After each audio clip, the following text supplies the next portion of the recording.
और हरियाणा के नूह से बड़ी खबर सामने आ रही है। नूह में अब हालात सामान्य हो रहे हैं। नूह में आज से स्कूल कॉलेजेस खुलने वाले हैं। वहीं आज से हरियाणा राज्य परिवहन की बस सेवा भी पूरी तरीके से बहाल कर दी जाएगी।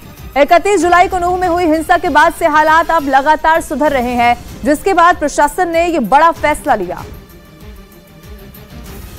तो 31 जुलाई को नूह में जो हिंसा हुई उसके बाद जीवन पूरी तरीके से अस्त व्यस्त हो गया।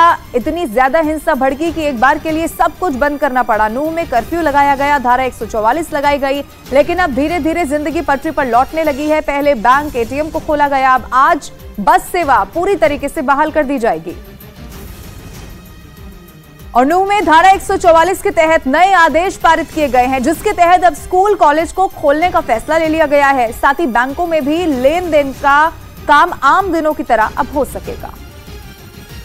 31 जुलाई को हुई हिंसा के बाद से नूह में हालात धीरे धीरे सामान्य हो रहे हैं, जिसके बाद प्रशासन ने नया आदेश जारी कर दिया। नूह में आज से स्कूल और कॉलेज खुलेंगे, बस सेवा पूरी तरीके से बहाल होगी, बैंकों में आम दिनों की तरह काम होंगे। वहीं एटीएम मशीनें भी सुबह 10 बजे से दोपहर 3 बजे तक खुल सकेंगी। हालांकि इस दौरान सुरक्षा बल पूरी तरीके से मुस्तैद रहेंगे और अगर कोई भी आदेश का उल्लंघन करता मिलता है तो उसके खिलाफ भी सख्त कार्रवाई कर दी जाएगी।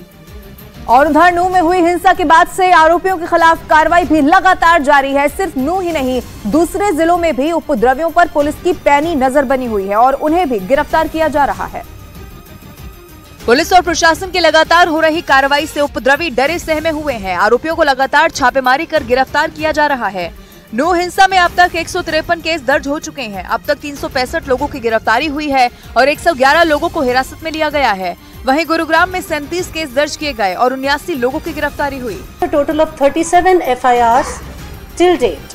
In this, 79 persons have been arrested in the various cases. नूह में भड़की हिंसा के बाद से लोगों से लगातार शांति बनाए रखने और अफवाहों पर ध्यान नहीं देने की अपील की जा रही है। इसके साथ ही हेट स्पीच और सोशल मीडिया पर भी प्रशासन नजर बनाए हुए है। हेट स्पीच और भड़काऊ भाषण के केस में भी कड़ी कार्रवाई की जा रही है। पश्चिम बंगाल के हुगली में पंचायत बोर्ड के गठन पर हिंसा भड़क गई। वहां टीएमसी और सीपीएम के कार्यकर्ता एक दूसरे से भिड़ गए। इसके बाद वहां से डराने वाली तस्वीरें भी सामने आई, जिनमें सड़क पर जंग का मैदान बना दिखाई दिया। कुछ लोगों और पुलिस के बीच बहसबाजी और जमकर झड़प होती दिखी। गुस्साई भीड़ ने पुलिस पर जमकर पत्थर बरसाए। कई जगह से बमबाजी की तस्वीरें भी सामने आईं।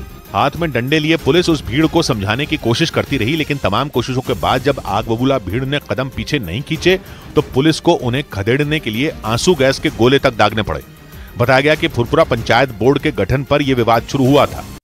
पश्चिम बंगाल के हुगली में भड़की हिंसा के बाद हालात संभालने के लिए वहां सुरक्षा बल के जवानों को चप्पे चप्पे पर तैनात कर दिया गया, क्योंकि टीएमसी और सीपीएम के समर्थकों ने वहां जमकर उत्पात मचाया।